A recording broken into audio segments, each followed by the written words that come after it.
할렐루야. 이 예배 가운데 하나님의 은혜와 진리가 넘치기 원합니다. 하나님께서 오늘 우리에게 주시는 말씀은요, 사무엘상 14장 16절에서 23절까지 말씀입니다. 제가 읽겠습니다. 베냐민 기브아에 있는 사울의 파수꾼이 본즉 허다한 블레셋 사람들이 무너져 이리저리 흩어지더라. 사울이 자기와 함께한 백성에게 이르되 우리에게서 누가 나갔는지 점호하여 보라 하여 점호한즉 요나단과 그의 무기를 든 자가 없어졌더라. 사울이 아히야에게 이르되 하나님의 궤를 이리로 가져오라 하니 그때에 하나님의 궤가 이스라엘 자손과 함께 있음이니라. 사울이 제사장에게 말할 때에 블레셋 사람들의 진영에 소동이 점점 더한지라. 사울이 제사장에게 이르되 네 손을 거두라 하고 사울과 그와 함께한 모든 백성이 모여 전장에 가서 본즉 블레셋 사람들이 각각 칼로 자기 동물을 침으로 크게 혼란하였더라. 전에 블레셋 사람들과 함께하던 히브리 사람이 사방에서 블레셋 사람들과 함께 진영에 들어왔더니 그들이 돌이켜 사울과 요나단과 함께한 이스라엘 사람들과 합하였고 에브라임 산지에 숨었던 이스라엘 모든 사람도 블레셋 사람들이 도망함을 듣고 싸우러 나와서 그들을 추격하였더라. 여호와께서 그날에 이스라엘을 구원하심으로 전쟁이 벳아웬을 지나니라. 아멘. 며칠 전에요, 정말 오랜만에 아내와 함께 영화관을 갔었습니다. 가서 극장에 가서 영화를 보고 왔는데 제 큰아이가 2015년에 태어났거든요. 그 아이가 태어나고 둘째가 태어나고 계속 기르면서 아내와 함께 극장을 간 적이 없었는데 5년 만에 간 것 같습니다. 코로나 때문인지 영화관 안에 저희 부부를 포함해서 한 6명 정도 밖에 없었던 것 같아요. 그런데 왜 갑자기 5년 만에 이 코로나 시기에 극장을 갔냐 하면요, 그 며칠 전에 제가 TV에서 그 영화에 대한 대략적인 줄거리를 이야기해주는 그 프로그램에서 그걸 봤는데 그 영화를 보면서 이 영화가 되게 코믹하고 아무 생각 없이 그냥 봐도 되겠다, 그런 싶은 영화였어요. 그래서 보고 싶다라는 생각이 들었어요. 미리 보기를 보고 저 영화 보고 싶다라는 생각이 들어서 개봉 날짜를 기다렸다가 가서 보게 됐습니다. 그런데 여러분, 이렇게 영화도 미리 보기를 보면 그 영화가 보고 싶어지더라고요. 그런데 만약 우리가 예수님을 미리 보게 할 수 있다면, 예수님 믿지 않는 사람들에게 미리 보여줄 수 있다면 어떻게 될까요? 정말 많은 사람들이 예수님 믿고 행복한 삶을 살지 않을까요? 나도 예수님 믿어보고 싶다라고 변화되지 않을까요? 그럼 어떻게 하면 우리가 예수님을 미리 보여줄 수 있을까요? 오늘 우리가 읽은 본문을 보면요, 지난주에서 연결되는데 지난주 이스라엘은 최대의 위기를 맞이하게 됐었습니다. 사울이 전쟁을 하려고 시작했는데 백성들은 블레셋을 보고 다 도망치고 사울은 하나님 앞에 버림받고 그런 상황에서 이제 믿음의 사람 요나단과 그의 그 병기든 자, 그 두 사람이 블레셋 진영으로 넘어가게 되죠. 그랬더니 어떤 일이 벌어져요? 요나단 앞에 사람이 올 때마다 쓰러지고 뒤에 병기든 사람, 그 병사가 찌르면 죽고, 또 요나단 앞에 블레셋 사람이 오면 넘어지고 또 뒤에서 찌르고, 그래서 한 20명 정도가 죽었다고. 그리고 나서 15절에 말하기를 들에 있는 진영과 모든 백성이 공포에 떨었고 부대와 노략군들까지 떨었고 땅이 진동했다, 이런 얘기를 하는 것을 봤습니다. 즉 믿음의 사람 2명, 누구요? 요나단과 그 병사와 함께 또 한 분, 누구죠? 하나님. 그러면서 3의 법칙을 우리가 한번 살펴봤었잖아요. 정말로 이 세 분으로 인해서 정말로 놀라운 일이 벌어지기 시작했던 거예요. 특별히 방금 전에 이스라엘은 두려워 떨고 있었지만 이제 누가 두려워 떨고 있다는 거예요? 블레셋이 두려워 떨고 있었습니다. 그리고 오늘 보면 16절 17절은 이렇게 말합니다. 베냐민 기브아에 있는 사울의 파수꾼이 바라본즉 허다한 블레셋 사람들이 무너져 이리저리 흩어지더라. 사울이 자기와 함께한 백성에게 이르되 우리에게서 누가 나갔는지 점호하여 보라 하여 점호한즉 요나단과 그의 무기 든 자가 없어졌더라. 그러니까 사울이 보기에 갑자기 저기 블레셋 진영에서 소란이 막 일어난 거예요. 막 사람들이 진영이 막 무너지고 막 그런 모습들이 이제 파수꾼에게 보여진 거죠. 그리고 그걸 보게 된 파수꾼이 사울에게 가서 빨리 이야기한 거예요. 지금 이런 일들이 벌어지고 있습니다. 블레셋 진영이 무너지고 뭔가 이상한 조짐이 보입니다. 그래서 사울의 행동이 뭐예요? 자기와 함께 있던 사람들 중에 누가 없어졌는지 빨리 파악해 보라는 거예요. 그랬더니 누가 나타난 거예요? 요나단과 그의 무기든 자가 없어졌더라. 여러분, 전쟁을 하기 시작했는데 누가 없어져요? 왕인 자기 아들 왕자 요나단과 그 병기든 자 딱 둘만 없는 거예요. 여러분, 이런 상황이면 보통 아버지라면 어떻게 하실까요? 당연합니다. 뒤도 안 돌아보죠. 뒤도 안 돌아보고 뛰어갔을 거예요. 어떻게 내 아들이 이 두 명이 죽으려고 작정을 했나 하면서 뛰어갈 거예요. 그렇죠? 이게 당연한 거예요. 예를 들면 우리 창세기 14장에 보면요, 아브라함이 자신의 조카 롯이 그 당시에 있던 그 전쟁이 있었는데 4개군이 연합했던 그 군사들에게 끌려갑니다. 그러자 어떻게 해요? 자신의 집에서 기른 380명의 사람들과 함께 이 롯을 구하기 위해서 이 아브라함이 바로 뛰어간다는 거예요. 그래서 적군을 격파하고 롯을 구출해 옵니다. 당연히 막 뛰어간 거예요. 왜요? 조카가 사로잡혔으니까. 그런데 지금 누구예요? 아들이 잡혀갔어요. 사울의 아들이 잡혀갔죠. 바로 요나단이요. 근데 사울은 뭐하고 있나요? 18절을 볼까요? 사울이 아히야에게 이르되 하나님의 궤를 이리로 가져오라 하니 그때에 하나님의 궤가 이스라엘 자손에 함께 있음이니라. 자, 지금 아들이 죽을지 모르는 그런 상황인 거예요. 아들이 나가서 혼자 싸우고 있잖아요. 그런데 뭐 하고 있다고요? 하나님께 물으려고 제사장에게 하나님의 궤를 가져오라고 한다는 거예요. 도대체 왜 사울은 이렇게 한 걸까요? 정말 하나님의 뜻이 궁금해서 그런 걸까요? 아닌 것 같습니다. 사울은 지금 계속해서 블레셋 군대를 두려워하고 있던 그런 상황이었어요. 그렇죠? 그래서 좌절하고 그냥 땅바닥에 주저앉아 있었잖아요. 블레셋이 두려워하고 있는 상황이었어요. 근데 아들이 없어졌어요. 그런데도 계속 두려운 거예요. 가서 내가 구할 수 있을까? 내가 죽지 않을까? 내가 과연 가서 살아날 수 있을까? 그게 궁금한 거예요. 그래서 하나님께 묻겠다는 거예요.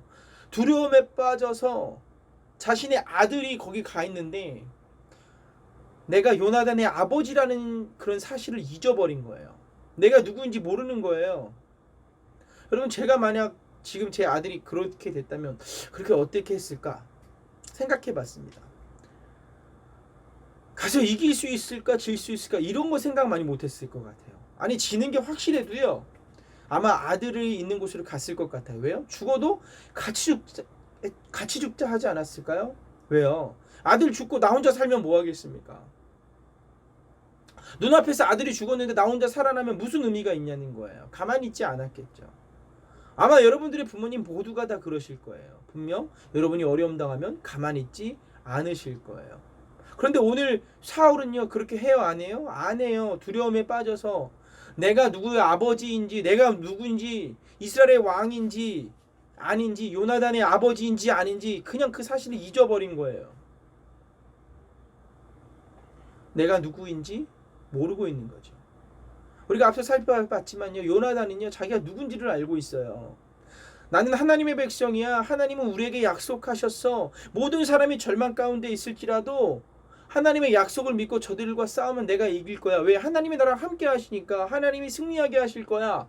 이게 자신이 누군지 정확하게 보고 있는 거예요. 그리고 하나님을 믿은 거죠. 그랬더니 그 결과가 어떻게 나온 거예요? 19절 20절에 보면 이렇게 나와요.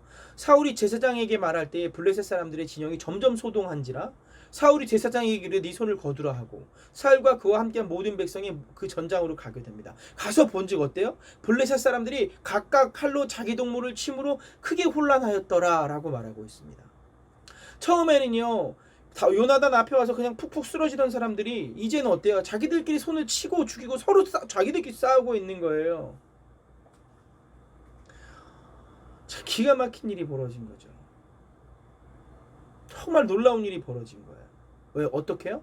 요나단이, 그리고 요나단과 그 병사가 스스로 내가 누구인지 하나님이 나와 함께하는 사람이라는 것을 믿고 알고 가서 싸워서 이겼잖아요. 정말로 놀라운 일이 벌어진 거죠.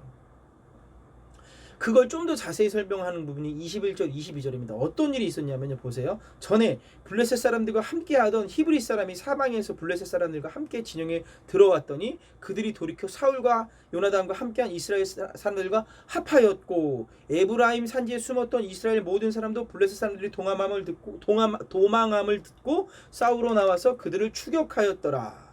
자, 블레셋 사람들이요 서로 자기 편을 공격하고 쓰러지는 모습을 보면서 그들과 함께했던 누가요? 이스라엘 사람들이 합세했다고 합니다. 이 이스라엘 사람들은요 블레셋에 끌려갔던 사람들인 거예요. 예를 들면 이렇게 볼 수 있어요. 그 당시 블레셋이 이스라엘의 식민지 지배했단 말이에요. 그러니까 이스라엘 사람과 전쟁하기 위해서 이스라엘 사람을 끌어낸 거예요. 징집했다 그러죠. 억지로 와게 해서 누구랑 싸우게 한 거예요? 이스라엘 사람으로 이스라엘을 싸우게 했던 거예요. 강제로. 그런데 어떻게 돼요? 그들이 마음을 바꿔먹은 거예요. 이제 이스라엘 편이 돼서 다시 블레셋과 싸우기 시작했다는 거예요. 포로였던 자들이 포로에서 끌려났다는 거예요. 과거 우리나라 식민지를 삼았던 일본이 우리에게 행했던 악행이랑 비슷한 거예요. 우리나라 사람들을 끌어다가 우리나라 사람을 공격하게 했잖아요. 둘째 어떤 사람들이 함께 하냐면요 22절에 보면 이거예요. 블레셋을 보고 도망쳤던 사람들이 있어요. 그 사람들이 이제 에브라임 산지에 숨었던 사람들이 블레셋이 도망한다는 소리를 듣고 나와서 함께 이스라엘과 싸우기 시작했다는 거예요. 그 결과 23절에 여호와께서 그날에 이스라엘을 구원하심으로 전쟁이 베다웬을 지나니라. 승리하게 하셨다는 거예요. 요나단과 그 병사가 용감하게 하나님의 말씀을 믿고 하나님의 약속을 따라 전쟁을 시작했더니 어떤 일이 벌어진 거예요? 그들끼리 막 치고받고 싸우고 이제는 그들에게 포로로 있던 자들 블레셋에게 포로로 끌려갔던 이스라엘 백성이 자유하게 됐어요. 두려워 떨고 있던 이스라엘 백성이 이제 용기를 갖게 됐다는 거예요. 누가요? 요나단과 병사 그 두 사람 그리고 하나님이 함께 하심으로 말미암아 그런 일이 됐다는 거예요. 포로된 자에게 자유를 주고 두려워하던 자들에게 용기를 주는 그런 일 누가 했다는 거죠? 요나단과 그 병사가 하게 됐다는 일인 거예요. 그런데 하나님 이 성경을 보다 보면요 포로된 자에게 자유를 준다는 건요 바로 메시아 구약 성경에서 말하는 메시아의 사역입니다. 이사야서 61장 1절에 보면 이런 말씀이 있어요. 주 여호와의 영이 내게 내리셨으니 이는 여호와께서 내게 기름을 부으사 가난한 자에게 아름다운 소식을 전하게 하려 하시니라. 나를 보내사 마음이 상한 자를 고치며 포로된 자에게 자유를 갇힌 자에게 노임을 선포하며. 아멘.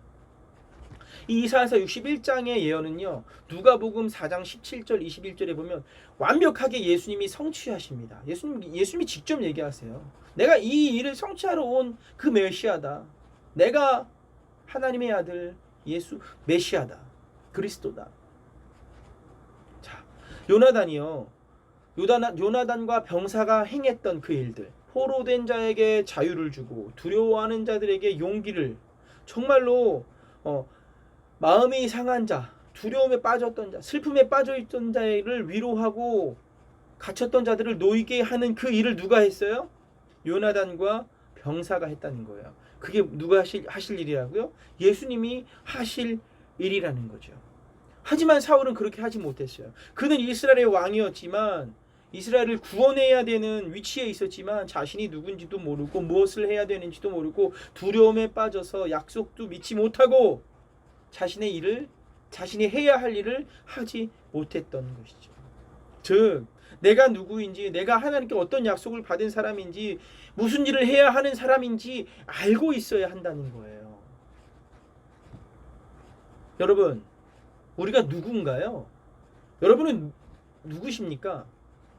우리는요 예수님 믿는 사람입니다. 예수님의 사람입니다. 그렇죠? 그렇다면 누굴 보여줘야 돼요? 예수님을 미리 보여주는 사람이어야 된다는 거예요. 오늘 요나단과 이 병사가 누구를 미리 보여줬어요? 예수님을 미리 보여주었죠. 그럼 예수님을 믿는 사람, 우리 같은 사람은 어떻게 살아야 하는 거예요? 어떻게 살면 예수님을 미리 보여줄 수 있을까요? 이건 사람마다 사실 달라요. 우리 모두에게 주어진 사명은요, 예수님을 미리 보여주는 게 공통적입니다. 근데 그 방식은 달라요. 사명이 다르다는 거예요. 고린도전서 12장을 보면요, 이런 말씀이 있습니다. 18절, 21절 제가 한번 읽어볼게요. 18절에서 21절을 제가 읽어보겠습니다. 그러나 이제 하나님이 그 원하시는 대로 지체를 각각 몸에 두셨으니 만일 다 한 지체뿐이면 몸은 어디냐? 이제 지체는 많으나 몸은 하나라. 눈이 손더러 내가 너를 쓸데없다 하거나 또한 머리가 발더러 내가 너를 쓸데없다 하지 못하리라. 즉 예수님이라는 교회, 이 교회를 구성하는 구성 요소가 뭐예요? 머리도 있고 손도 있고 발도 있고 다 있는데 각자의 사명이 다르다는 거예요. 그런데 어때요? 모두 다 소중하다는 거예요. 머리가 손에게 쓸데없다, 손이 발에게 너 쓸데없다 말할 수 없다는 거예요. 우리 모두 다 한 몸을 이루어서 예수님을 미리 보여주는 사람인데 다 소중하다는 거예요. 그렇지만 어때요? 사명이 다르다는 거예요. 예를 들면 중고등부에 우리 찬양팀이 있죠. 또 선생님들이 있죠. 또 모여서 그냥 앉아서 예배 드리는 사람이 있어요. 한 사람 한 사람. 모두가 다 소중한 사람이라는 거예요. 하는 일이 다른 거예요. 누가 더 소중하고 그렇지 않고 뭐 천하고 그런 게 없다는 거예요. 즉 자기가 맡은 자리, 그 자리에서 있는 것, 즉 다른 말로 사명을 다하는 것, 그것이 예수님을 보여주는 거라는 거예요. 근데 제일 중요한 게 뭔지 아십니까? 바로 가장 중요한 건 이 고린도전서 12장 바로 다음 장에 있는 13장에 이런 말씀이 있다는 거예요.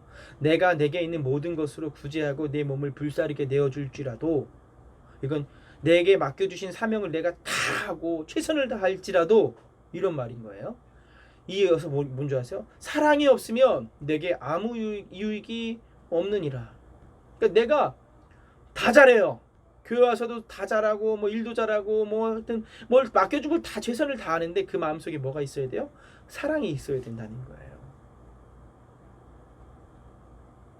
사랑하는 공동체가 예수님을 바로 보여줄 수 있다는 거예요. 바르게.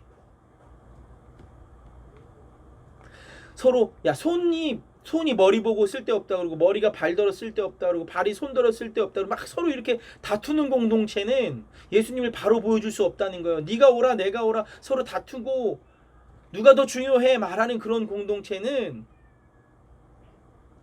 자기가 누군지도 모르는 거고요. 정말 그 마음속에 사랑이 없어서 하나님 예수님을 보여줄 수 없다는 거예요. 오늘 요나단과 그 병사는요, 자기가 누구인지 정확히 알고 있었어요. 하나님의 약속을 받은 사람.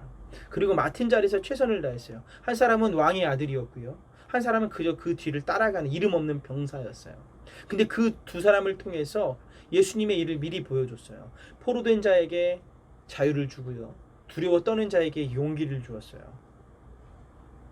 예수님은요, 우리 모두를 교회에, 예수 그리스도의 몸된 교회의 지체로 불러주셨습니다. 그래서 우리는요, 예수님을 미리 보여주는 존재예요. 미리 보여주는. 근데 예수님은요, 우리 모두가 스스로가 누군지 알기 원하셨어요. 누구요? 우리가 어떤 존재요? 아, 나는 예수님을 미리 보여주는 존재야.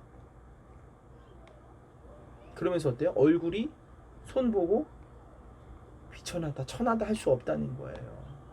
그렇게 하지 말고요. 서로 존중해주고 사랑하라고. 그러면 어때요? 예수님을 미리 보여줄 수 있다고. 그 사랑하는 모습을 통해서 어때요? 포로된 자들, 죄에 포로된 자에게 우리가 어때요? 자유를 보여줄 수 있고요. 두려워 떠는 자에게 용기를 줄 수 있는 예수님을 미리 보여줄 수 있다는 거예요. 여러분, 오늘 이 말씀을 듣고 나에게 주신 사명, 내가 어떤 사람인지 먼저 확실히 기억하고 믿고, 정말로 가장 중요한 사명, 우리가 서로 사랑함으로 예수님을 미리 보여줄 수 있는 우리 주사랑교회 중고등부 청년부가 되기를 주의 이름으로 축복합니다. 다 같이 기도드리겠습니다. 놀라우신 하나님 감사합니다. 하나님, 정말로 오늘 요나단과 이 병사는요, 자신이 어떤 사람인지 확실히 알고 있었습니다. 나는 하나님을 믿는 사람이다. 하나님이 나와 함께 하시면 나는 못할 것이 없다. 그리고 자신의 사명을 다함으로 포로된 자를 자유하게 하고 두려워 떨고 있던 자들에게 용기를 줍니다. 하나님을, 예수님을 미리 보여주었습니다. 하나님, 우리도 하나님을 믿는 사람이니, 예수님을 믿는 사람이니 예수님을 미리 보여줄 수 있는 사람 되게 하여 주시옵소서. 내게 맡겨주신 것들 정말로 소중히 여기게 하여 주시고, 정말로 내가 사람에게 보여지는 자리이든 사람에게 보여지지 않는 자리이든 그 자리에서 최선을 다하며 서로 정말로 질투하고 미워하고 업신여기고 하는 것이 아니라 나보다 남을 더 높여주는, 서로 사랑하는 그런 존재가 되게 하여 주시옵소서. 특히 우리 주사랑 공동체가 그런 공동체가 되게 하여 주셔서 정말로 죽어가는 사람들에게, 낙심하고 있는 사람들에게 예수님을 미리 보여줄 수 있는 그런 공동체 되게 하여 주시옵소서. 예수님의 이름으로 기도드립니다. 아멘.